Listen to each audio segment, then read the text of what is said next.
there, my name is Sterling and I am a clinical aromatherapist. And today I want to talk about G6PT deficiency and peppermint essential oil safety.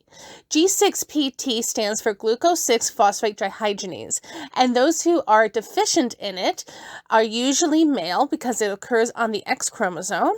They are most commonly of West African, Middle Eastern, Mediterranean, or Chinese descent, and it affects around 400 million people worldwide. To kind of put it simply, what it is G6PT is an enzyme that is created by the red blood cells that help protect it from deterioration. And those who are G6PT deficient either don't make enough G6PT, or the G6PT that they make is a bit inefficient in its capabilities. So the red blood cells deteriorate at a much, much faster rate than would be considered normal. For those living with G6PT deficiency, they can go a long time in their lives without realizing that there's something wrong and that there's things triggering symptoms.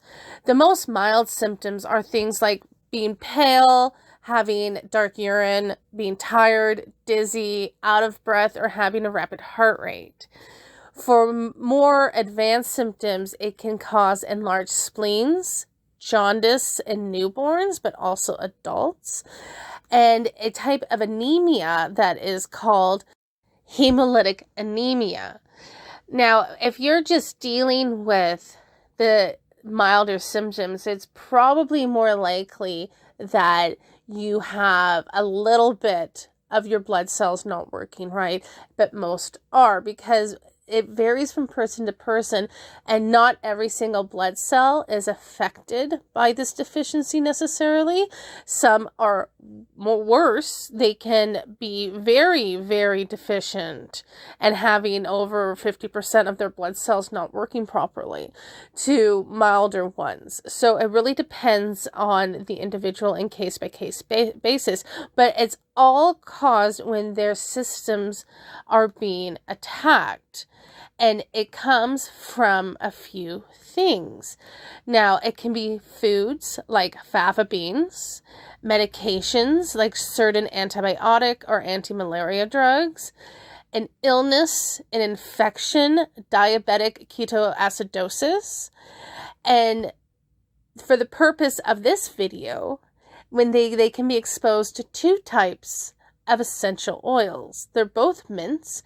One is peppermint, which is mentha piperita, I think I'm saying that right, and corn mint, which is also called Japanese peppermint, which is mentha arvensis. Now, this might seem a bit odd. I mean, the fava beans make sense. They're horrible, they're full of toxins, and they're only saved when they're served with a glass of Chianti. That's the only way that you can get away with eating them and them not being the worst thing in the world. But peppermint? Really? That seems so weird because peppermint is so simple and normal. As a clinical aromatherapist, I do have a pretty general blanket rule of don't eat essential oils. But that's not always true. Now, don't go saying that doTERRA and Young Living reps were right this whole time. I'm not saying that. What I'm saying is some essential oils can be consumed, and they are used in the food production industry, and peppermint is one of the most common ones. If you think about how often things are mint flavored, you begin to see that, yeah, peppermint essential oil or its derivative, menthol, is in a lot of food.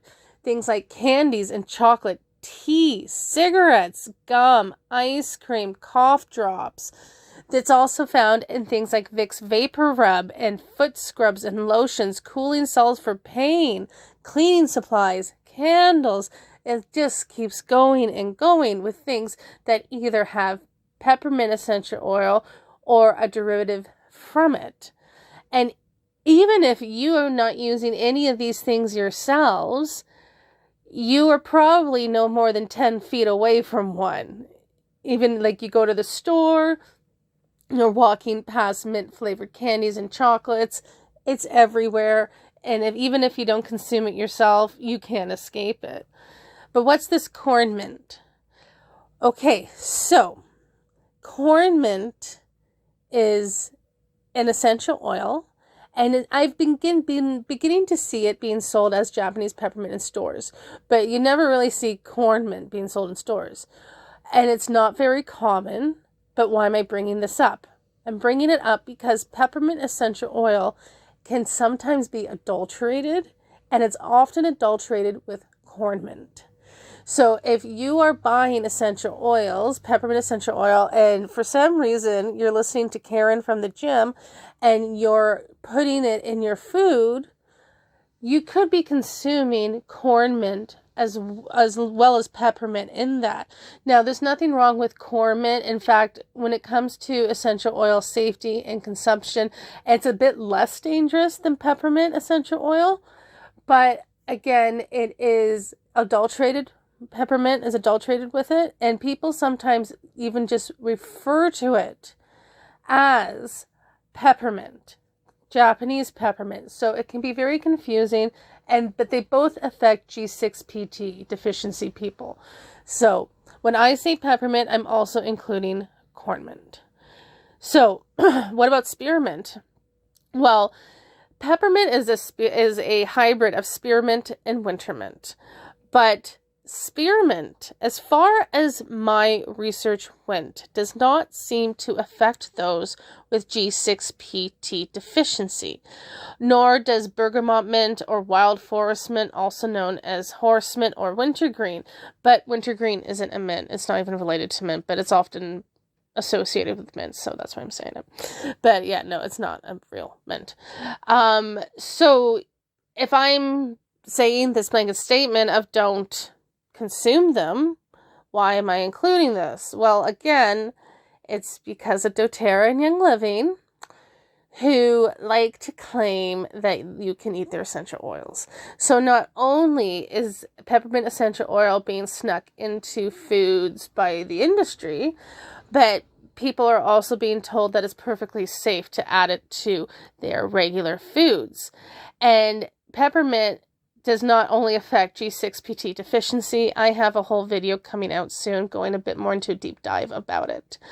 But Young Living has a peppermint in their dietary line where they tell people that they can add it to their baking or into their tea.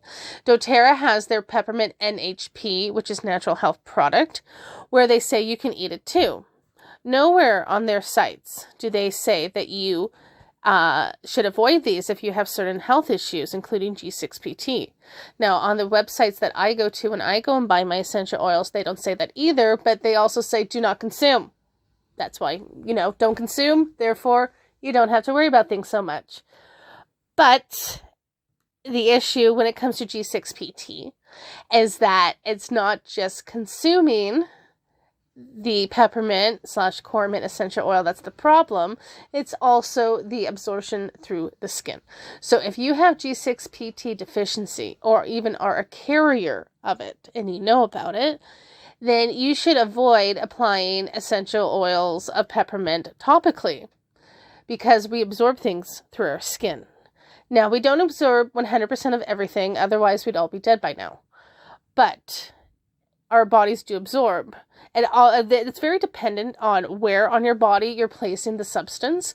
Also, how absorbent your skin is at that moment. So if you are fresh out of the tub and you're applying something, you're probably more likely to absorb it more than if you haven't just gotten out of a hot steaming bathtub. There is peppermint and its menthol derivatives are found in topical applications. Massage oils, body lotions, Vicks Vapor Rub. Burt's Bees has a peppermint foot lotion. My mom buys it. My husband suffers from chronic pain issues, and he sometimes applies things like Icy Hot, which has a 5% menthol ingredient. And Vicks Vapor Rub has camphor and eucalyptus as well as menthol, and they have their own problems. I'll do videos on those. But it's everywhere, and it's very dangerous, especially for babies who are G6PT deficient, because there have been instances where newborns have been treated with a menthol-containing dressing on their umbilical cords, and the menthol actually accumulated in their bodies. So if you are G6PT deficient, you should avoid consuming anything that has menthol or peppermint oil in it. Spearmint, it looks safe. I don't know. Maybe try it and see how you react to it. I can't guarantee it won't do anything, but as far as my research goes, it's safe. So don't eat anything that has menthol or peppermint essential oil in it, and watch out for things that say natural flavors. If you go to Tim Hortons and get yourself a peppermint tea, it might not just be peppermint in it. A lot of teas have additives of essential oils, and they might just say natural flavor instead of saying it's the oil.